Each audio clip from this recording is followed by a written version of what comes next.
Well,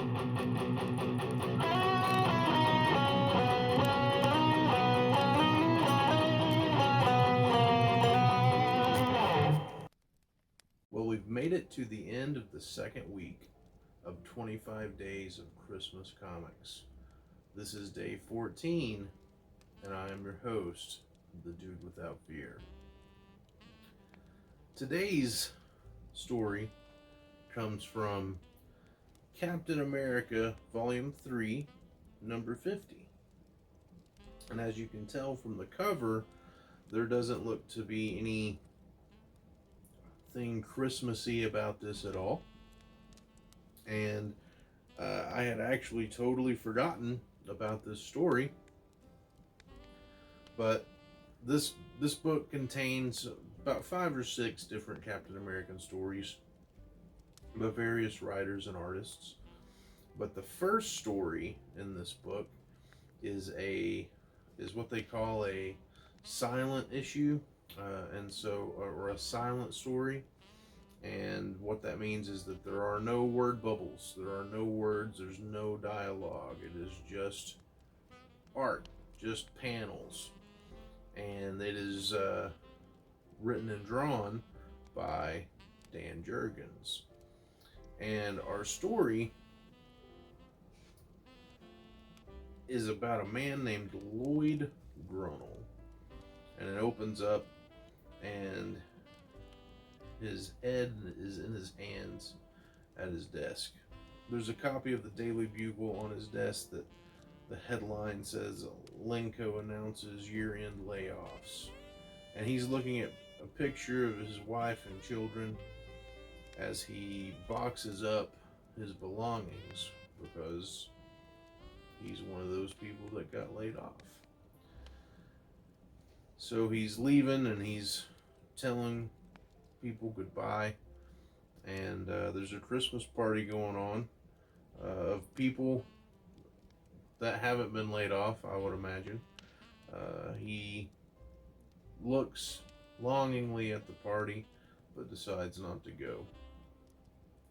So he leaves and he's walking home, and in the window of a jewelry store he sees a beautiful necklace that he really wants to buy his wife. And then he turns to keep walking and he sees a Santa Claus ringing a bell, collecting donations. And he pulls out his wallet and he's got $5 left in it. And he thinks about it for a moment, and he takes out the $5 bill and he puts it in the bucket, and he keeps on walking home. He gets home and he sees his children playing in the window, happy and merry, and he decides to hide the box of his belongings behind a bush next to their house. So then he comes in and greets his kids, and they run to him, and he hugs them and kisses them and picks up his daughter, and he heads into the kitchen where his wife is distraught at the table while she is looking over their bills.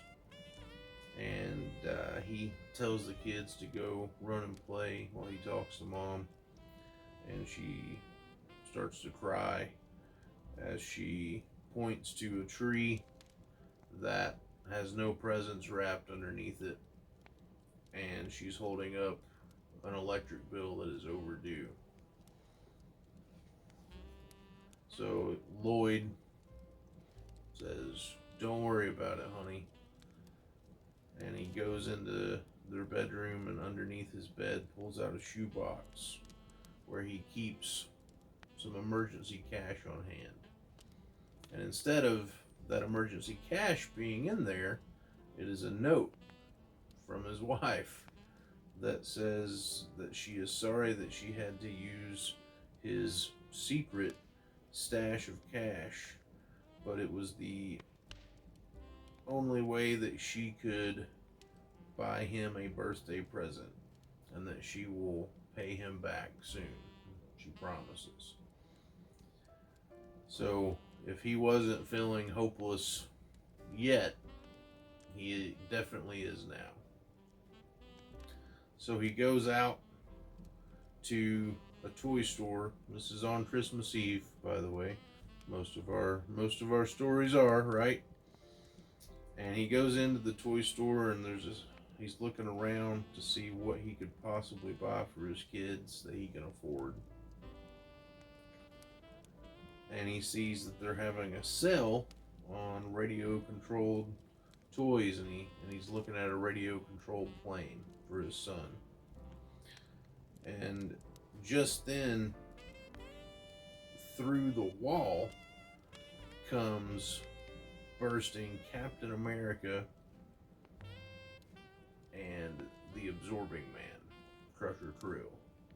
And so right next door to the toy store is a Eubank, and the Absorbing Man was trying to rob the bank, but Captain America came to stop him. And so the fight has broken through the wall to the next building over. So Cap and Absorbing Man are fighting, and Cap throws his shield. And as the shield is coming towards Absorbing Man, he reaches and he touches the concrete foundation of a support beam. And he turns into concrete. And so the shield hits him and doesn't really faze him. And he continues to fight Cap. And so the news crews show up. And so Lloyd Grunwald's watching the fight in person while his family are actually at home watching the fight on the news live. And while Cap and Absorbing Man are fighting, it really looks like Absorbing Man's getting the best of Cap at the moment. And so Lloyd sees that as well, and Cap gets thrown and knocked down, and he's kind of out of it. He's kind of dazed, and Absorbing Man is about to bring his wrecking ball down on him.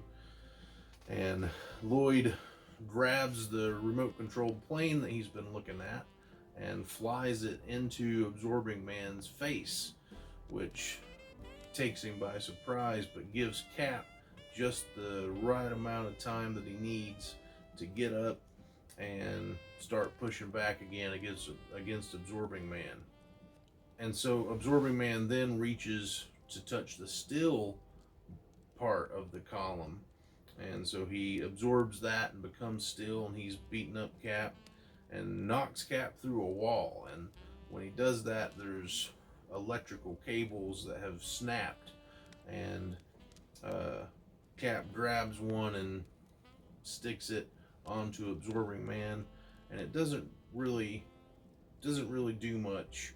But then Lloyd grabs a pack of cotton balls and opens them up and throws them at Absorbing Man, and one of them touches him, and he then absorbs the properties of the cotton, and he becomes cotton, and Cap zaps the crap out of him. Cap goes over and thanks Lloyd for helping him out, and then the authorities come, and they've got this special device that has encapsulated Absorbing Man in this energy field to where he can't touch and absorb things. We see the police walking with Absorbing Man, and he comes up to Cap, and Cap tells him to stop because he wants to talk to him. And Absorbing Man holds up a picture of his wife. He was going to rob the bank so that he could give her a good Christmas because they don't have any money. They're poor. He's a criminal, constantly breaking out of jail, constantly going to jail. I mean, his freaking costume is jail pants, you know.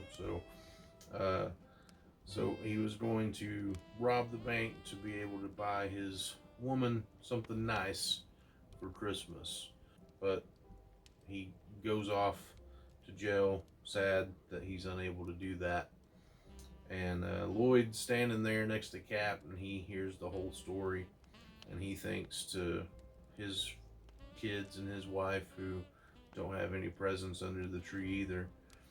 And then suddenly this car pulls up, and out of the car comes the president of the bank that Absorbing Man was about to rob.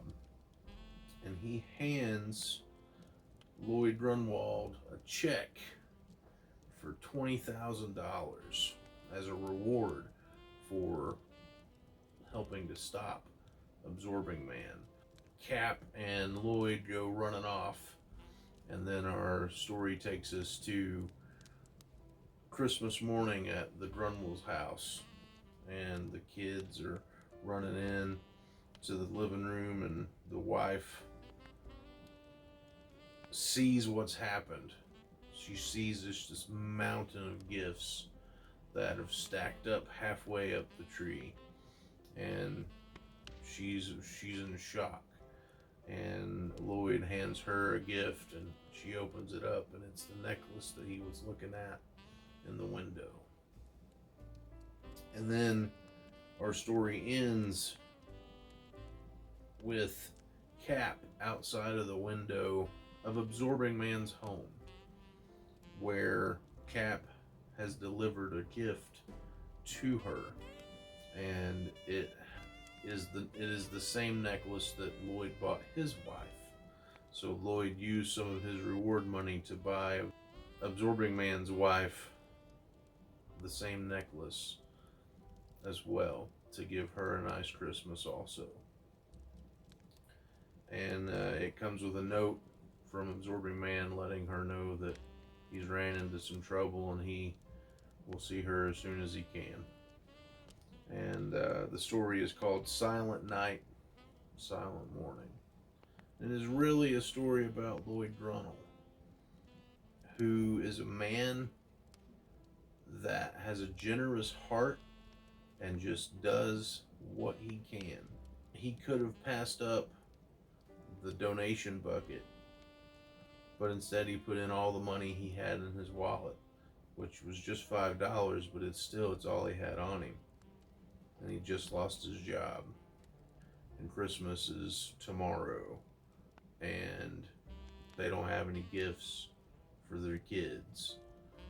But he still put in that $5 bill because he could. And he did it.